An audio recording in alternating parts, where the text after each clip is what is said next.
Praise the Lord. Let's start this day with God. Give thanks for this wonderful day. Let all our deeds be in favor of God. So let's go through the words of the God. By this time, I offer all our prayers. Let it all come true by His name.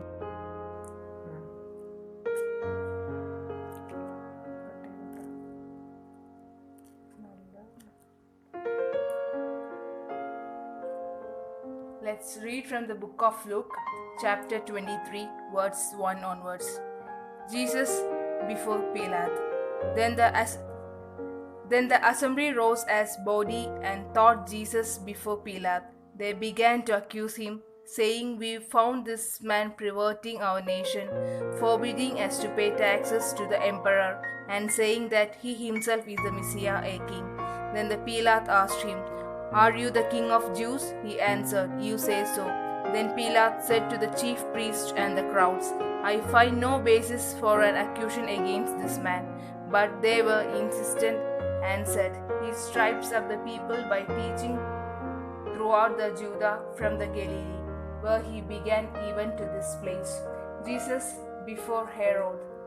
When Pilate heard this, he asked whether the man was a Galilean, and when he learned that he was under Herod's jurisdiction, he sent him off Herod.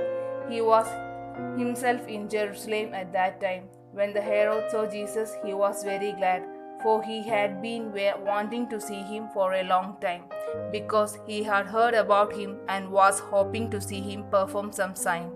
He questioned him at some length, but Jesus gave him no answer. The chief priests and the scribes stood by, vehemently accusing him.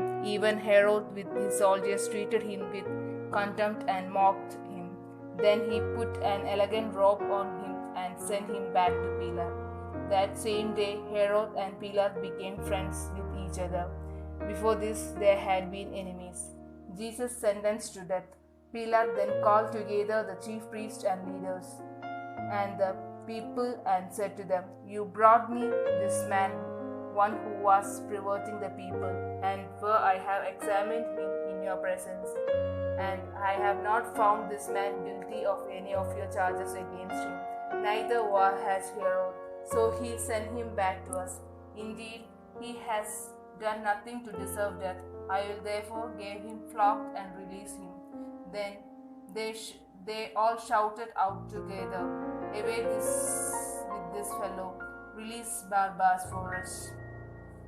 Pilate, wanting to release Jesus, addressed them again, but they kept shouting, "Crucify, crucify him!"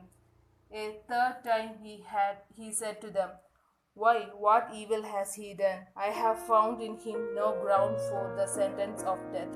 I will therefore have him flogged and then release him." But they kept urgently demanding with loud shouts that he should be crucified, and their voices prevailed. So Pilate gave his verdict that their demand should be granted. He released the man they asked for, the one who had been put in prison for insurrection and murder, and he handed Jesus over as they wished. The crucifixion of Jesus. As they led him away, they seized a man, Simeon, who was coming from the country, and they they laid the cross on him and made him carry it behind Jesus.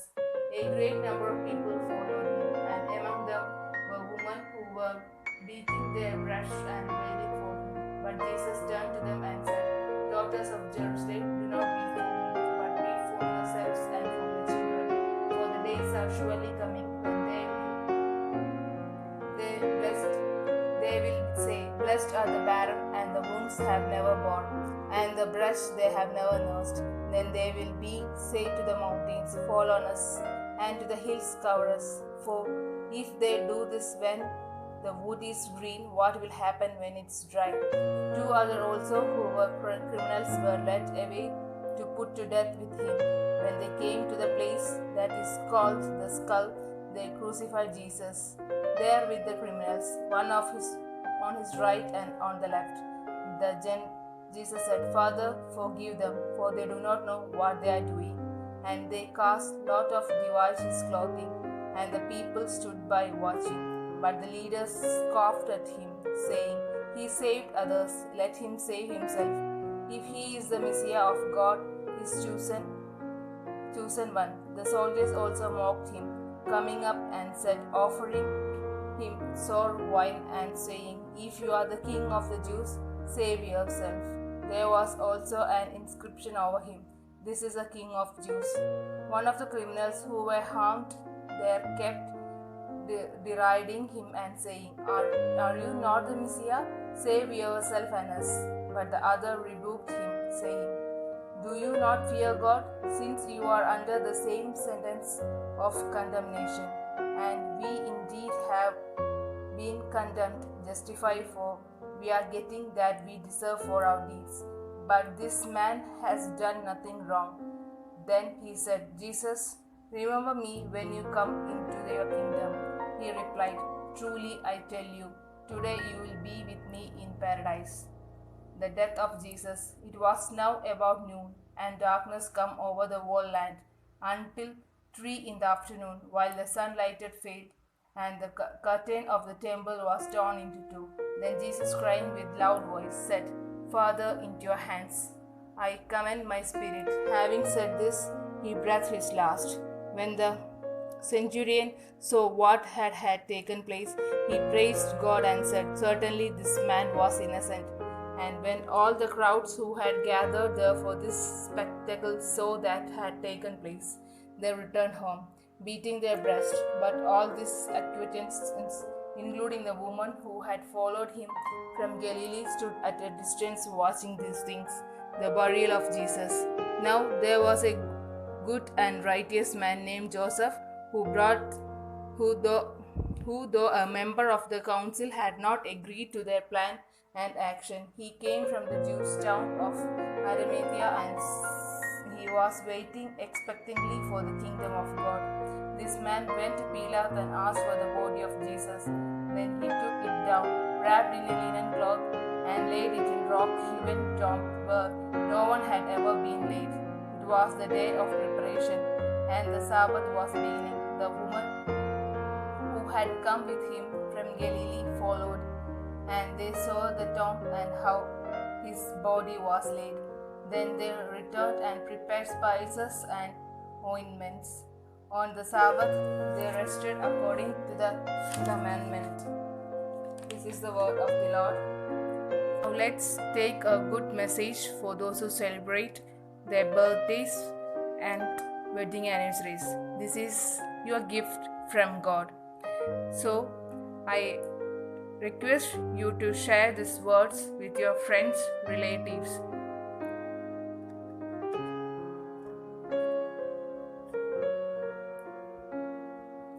So do not be afraid.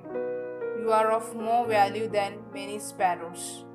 Matthew chapter 10 verse 31. So God is telling that you are more valued than anything. So He is there to take care of you and give you whatever is needed. So God has a plan for us.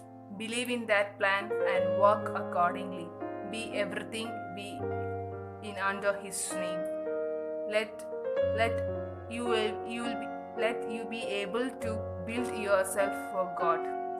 Thank you. Once again, I ask you to share our God's words with others. Thank you.